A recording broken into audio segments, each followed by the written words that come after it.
حتیٰ کہ تمہارا اپنی بیویوں کے ساتھ ازدواجی تعلق قائم کرنا بھی صدقہ ہے۔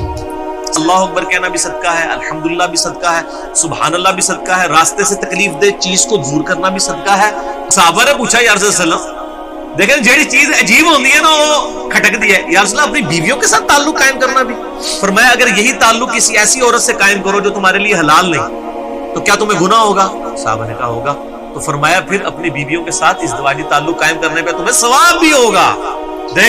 اگر کسی کے پاس اپنے ذاتی پیسے نہ ہوں اور صدقے کے پیسے پڑے ہوں تو کیا مہمانوں کی توازن کی جا سکتی ہے ان پیسوں سے؟ صدقہ اگر تو وہ صدقے سے مراد پنجابی والا صدقہ لے رہا ہے پھر تو نہیں کر سکتے۔ ایک پنجابی والا صدقہ ہوتا ہے جو منت کا صدقہ ہے کہ کسی نے منت مانی کہ میرا یہ کام ہوگا تو میں یہ کروں گا، اس صدقے کے پیسے تو صرف غریب پہ آپ لگا سکتے ہیں، اور اگر وہ مہمان آپ کے غریب ہیں تو آپ ان پہ بھی لگا سکتے ہیں، ٹھیک ہے۔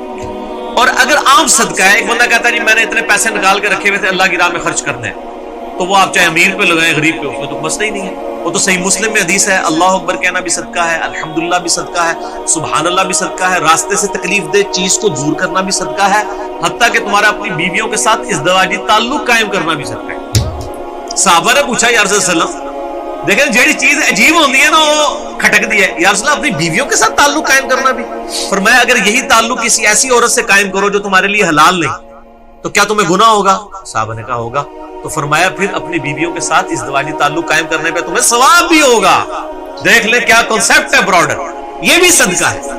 تو میں نے سیکھا تھا عربی والے صدقے اور پنجابی والے صدقے میں فرق ہے، عربی والی مصیبت اور پنجابی والی مصیبت میں فرق ہے۔ ویسے میں دونوں مصیبتیں ہوں، پنجابی والی مصیبت بھی ہوں علماء کے لیے، علماء سو کے لیے، اور عربی والی بھی ہوں، اور فتنہ بھی ہوں، ٹھیک ہے، لیکن وہ عربی والی پنجابی والی یعنی آزمائش، ٹھیک ہے۔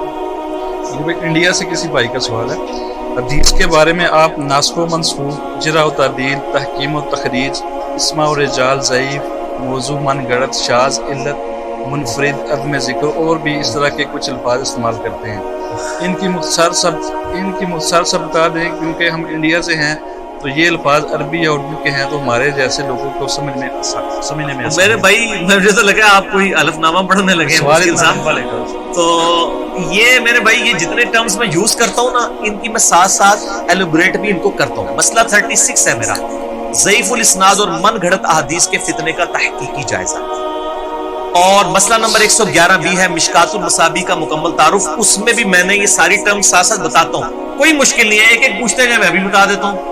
پوچھیں کون سی ٹرم تھی اس میں؟ پہلے جرح و تعدیل۔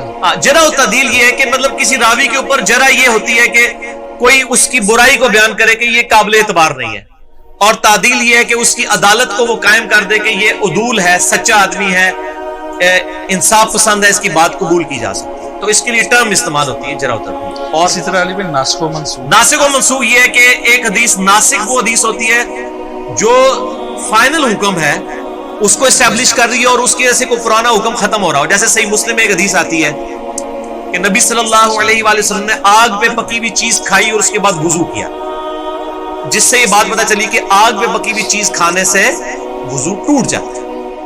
اور اس سے آگے امام مسلم ایک اس کی ناسخ حدیث لے کر آئے کہ آپ صلی اللہ علیہ وآلہ وسلم نے آگ پہ پکی ہوئی چیز کھائی اور اس کے بعد وضو نہیں فرمایا، تو وہ حدیث منسوخ ہو گئی۔ اس طرح کھڑے ہو کے پانی پینے والی حدیث جو مسلم شریف میں ہے کہ جو کھڑے ہو کے بھول کے بھی پیے وہ کیا کرتے، یہ منسوخ ہے، کیونکہ بخاری میں موجود ہے کہ مولا علی علیہ السلام نے کہا کہ نبی علیہ السلام کے سامنے ہم یہ یعنی پیتے بھی تھے کھڑے ہو کے، اور آپ صلی اللہ علیہ وسلم کی سنت آپ نے خود بھی کھڑے ہو کے پیے، اس میں میرا کلپ بھی موجود ہے۔ تو یہ ناسخ و منسوخ یعنی جو بعد میں ہے وہ ناسخ ہوتی ہے، جو پرانی منسوخ۔ بعض اوقات اس کا ڈسین کرنا مشکل بھی ہو جاتا ہے، بہت تھوڑے معاملات میں، زیادہ تر میں تو محدثین کے چیپٹر سے ان چیزوں سے آئیڈیا ہو جاتا ہے، لیکن ہماری چیزوں میں ماشاءاللہ کوئی ناسخ و منسوخ کا چکر نہیں ہوتا۔ ہم جب بھی کوئی ریسرچ پیپر پرنٹ کرتے ہیں نا اس کے اوپر ڈیٹ ڈال دیتے ہیں، اگر کوئی تبدیلی کرتے ہیں نا تو ہم فائنل ڈیٹ ڈالتے ہیں، اس لیے ہمارے ساتھ انشاءاللہ ناسخ و منسوخ کا نہیں ہوگا کہ علی بھائی پہلے ہے کہندے سن تے بعد کہندے سن، وہ کیڑی گل پہلے کی کیڑی بعد میں پتہ چل جائے گی، یوٹیوب پہ بھی اپلوڈنگ ڈیٹ آ جاتی ہے کہ یہ بعد والی بات ہوئی ہوئی ہے۔ تو یہ پرانے لوگوں کے مسئلے تھے، آج کے لوگوں کے مسئلے نہیں ہیں۔ یوٹیوب کا فیض جاری رہے گا، تحکیم و تخریج مفت فیض ہے، باقی دن نظرانے تو بعد فیض چلتے ہیں، ٹھیک ہے۔ تحکیم و تخریج ہاں تحکیم اور تخریج. تحکیم کہتے ہیں حکم لگانے کو صحیح اور ضعیف کا حکم. تخریج کہتے ہیں اخراج کہتے ہیں نکالنے کو. جیسے مشکات پرائمری بک نہیں، یہ سیکنڈری ہے، اس میں بخاری مسلم سے حدیث لی گئی ہے. اس کی تخریج کرنا کہ یہ بخاری کے کس چیپٹر سے کون سے نمبر والی حدیث لی گئی، تو بخاری کی تخریج اس میں کر دی شیخ زبیر صاحب نے. تحکیم یہ ہے کہ عددن بخاری و مسلم حکم لگا دی کہ یہ حدیث ضعیف ہے تو کیوں ہے اور یہ حدیث صحیح ہے. تحکیم حکم. اور اسماء الرجال، ہاں اسماء الرجال زبر کے ساتھ، یہ مولوی ہنستے ہیں. اسماء الرجال، اسماء یعنی نام کہتے ہیں. اسماء الحسنہ بھی لفظ، رجال مرد کی جمع، رجل کی جمع رجال.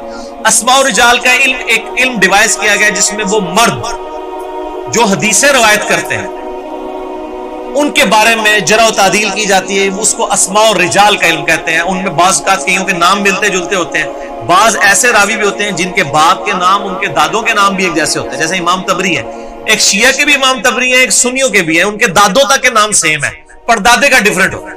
اب یہ اسماء الرجال کے جو علم رکھنے والے لوگ ہیں وہ ڈیفائن کرتے ہیں کہ اچھا یہ وہ والا تبری ہے، یہ وہ والا تبری ہے. ٹھیک ہے جی، سمجھ آ گئی. تو یہ اسماء الرجال. او اللہ دے بندو ایڈی گلاں تو میں دس رہا جے اے 8-8 سال پڑھ کے بھی جڑے مولوی فارغ ہوئے جنہوں نے پوچھنا تو انہوں نے نہیں پتہ ہونیا الا ماشاءاللہ. ٹھیک ہو گیا، تانوں 5 منٹ ہی سارا بھی پڑھا چھڑا ہے، ڈگری لے لو میرے کو. ٹھیک ہو گیا. اور ضعیف، ہاں ضعیف اور صحیح. ضعیف کہتے ہیں جو بوڑھا ہو جائے اس کا احترام کرنا چاہیے. وہ کہتے ہیں دیکھو جی بڈھے ہو جائیں تو انہوں کو باہر کٹ دئیے. بھائی یہ تواڈے بڈھے نہیں نے، یہ وہ ضعیف ہے، وہ کمزور کہ جنہوں نے دین کے اوپر ڈاکہ ڈالا. میرا یوٹیوب پہ ایک کلپ ہے ضعیف الاسناد حدیث امت کے لیے فتنہ، جس میں نے بتایا ضعیف احادیث میں تو گستاخانہ روایتیں ہیں نبی علیہ السلام کی شان میں، ان سے پھر کیسے جان چھڑائیں گے اگر صحیح اور ضعیف کا فرق نہیں کریں گے. تو صحیح مسلم کے مقدمے میں جو روایتیں ہیں اس میں اس حوالے سے میں نے بیان کیا، مسئلہ 36 بھی بیان کیا، اس میں نے بتایا کہ صحیح حدیث ضعیف. ویسے آپ کے لیے تو ثانی ہے کہ بخاری مسلم کی صحت پہ شاہ ولی اللہ دہلوی نے حجت اللہ البالغہ میں لکھا ہے اجماع ہے امت کا. ایٹ لیسٹ اہل سنت کے یہاں تو اجماع پایا جاتا ہے. پہلے ان کو پڑھ لینا، 15,000 دونوں کی ملا کے حدیث آلموسٹ بنتی ہیں، تو یہ پہلے پڑھ لیں پھر آگے دیکھیں گے. اور اس سے پہلے بھی قرآن پڑھیں.